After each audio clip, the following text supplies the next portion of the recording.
J'ai déplacé le train pour qu'on me voit. J'aime qu'on me voit. Mais le micro, est-ce que vous m'entendez mieux comme ça? Oui. Ouais, parce que le micro, ça casse. Voilà. Et donc, je suis Bouané. Mon prénom, c'est Marie-Gabrielle, parce que colonisé par la France, on a reçu l'éducation catholique aussi, mais de façon authentique, puisque je veux rester authentique désormais, je préfère me faire appeler par mon prénom intrinsèquement africain. Donc, Bouané, c'est mon prénom africain.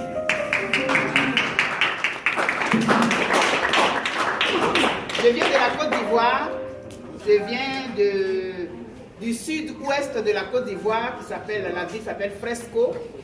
Et comme partout ailleurs en Afrique, on sait que le conte est le moyen que nos ancêtres utilisaient pour éduquer les enfants. Et à travers les contes, il y avait toujours une morale.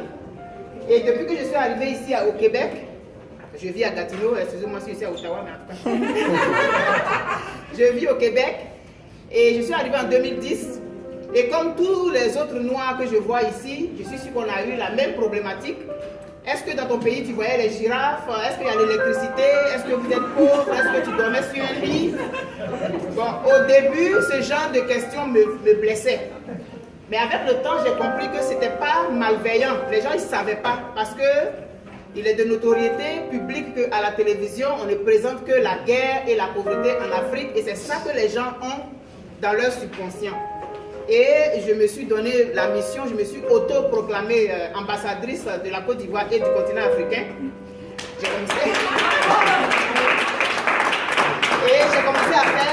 commencé à faire des présentations de mon pays, c'est celui que je connais le mieux, PowerPoint.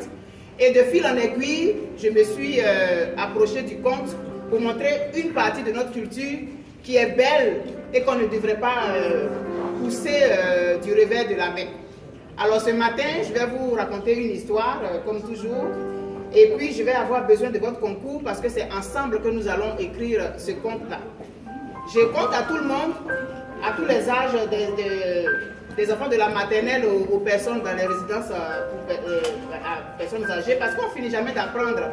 Et apporter une partie de notre culture à nos autres, je pense qu'on devrait le faire pour qu'ils apprennent à nous connaître mieux et apprennent à nous placer là où il faut. Alors, l'histoire s'est passée il y a de cela très longtemps. Une jeune fille du nom de Akissi a eu la malchance d'avoir un visage très ingrat. Je vais décrire l'ingratitude de ce visage-là. Elle avait un front assez proéminent. Elle avait des yeux globuleux et rouges. Ce qui lui servait de nez, c'était 2 trous au milieu du visage. Mais elle respirait pareil. Mais on n'était pas sûr que c'était un nez. Elle avait des lèvres tellement volumineuses que pour parler, il lui fallait des minutes pour prononcer un mot. Parce que les tonnes de lèvres avaient des difficultés à se séparer les unes des autres. Elle avait un cou court. On se demandait si elle avait vraiment un cou. Elle était trapue. Vous voyez que c'est vraiment un visage ingrat, hein? Vous êtes d'accord, non? Je vous ai dit qu'on écrit l'histoire ensemble. Donc je veux sentir que vous êtes là. Et Akissi, pauvre elle n'avait pas d'amis. Vraiment, ça faisait pitié.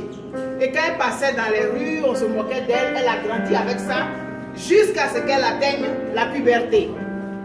Et comme on sait chez nous, quand ça commence à pointer au niveau de la poitrine, quand ça commence à s'arrondir au niveau des hanches, on sait que tu es prête.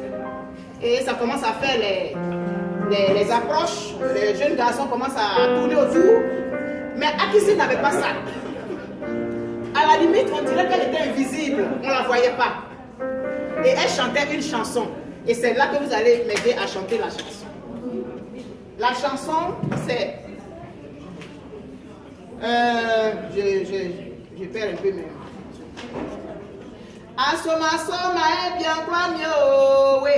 Asoma soma est bien clamio, oui. Benga bella soma est bien clobé. Benga bella soma est bien clobé. Mineku na soma est bien clamio. Clou clou zé clou clou. Vous allez répondre zé clou clou. Ça marche? Et la chanson dit, elle appelle un génie là, elle dit, regarde, les filles de mon âge ont des copains. Toutes les filles de ma génération ont des copains, mais moi, je n'ai pas de copains. C'est ce que la chanson dit. Alors, on est parti. Quand je vais lever le doigt, vous allez dire Zé Glou Glou. Dites, je vais voir. Zé Glou Glou. Où êtes-vous? Zé Glou Glou. Tous ceux qui sont là. Zé Glou Glou, s'il vous plaît. Non, mais je vais trouver des gens. Voilà, appelle-les. Donc, on va. Aidez-moi.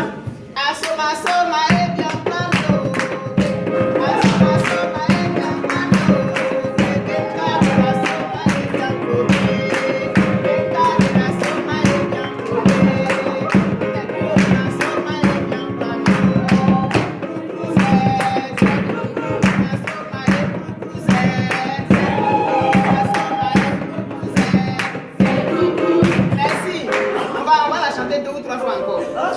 Et donc, elle avait envie de se suicider. Et sa grand-mère lui a dit, au lieu de te suicider, ce que je te conseille, va voir le génie qui s'appelle Asoma. Il va faire quelque chose pour toi. Et c'est comme ça qu'elle partait voir le génie et elle chantait sa chanson. Asoma, soma, et bien plano. Asoma, soma, et bien plano.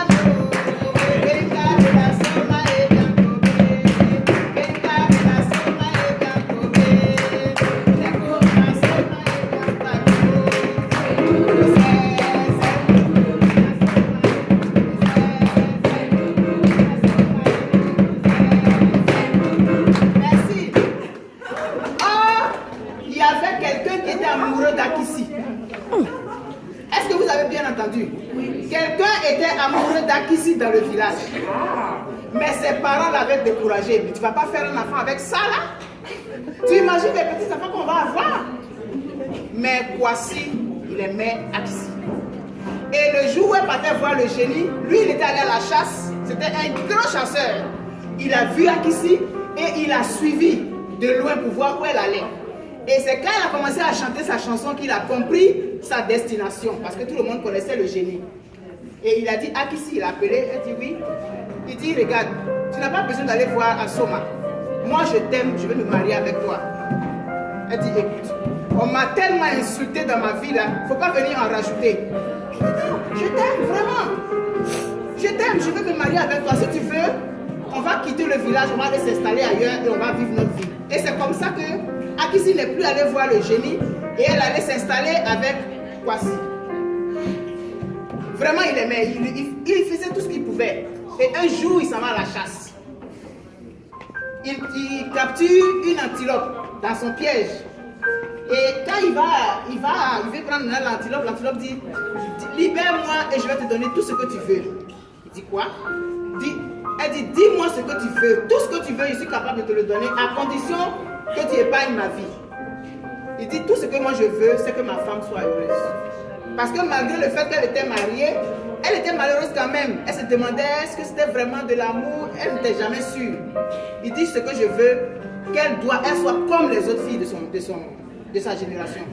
L'antilope lui a dit, c'est vraiment ce que tu veux? Oui, tu ne veux pas devenir le meilleur chasseur de tout Ottawa, de tout l'Ontario? Dis non, moi je veux que Akissi soit heureuse. Dis ok.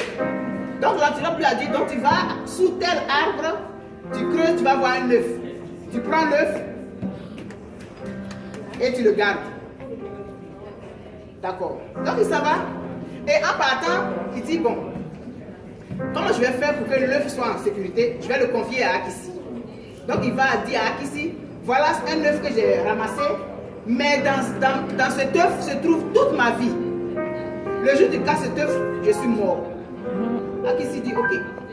Donc elle a pris l'œuf, elle allait le garder dans un endroit sûr dans la cour, elle a creusé un trou, elle a mis l'œuf et elle a mis un indice.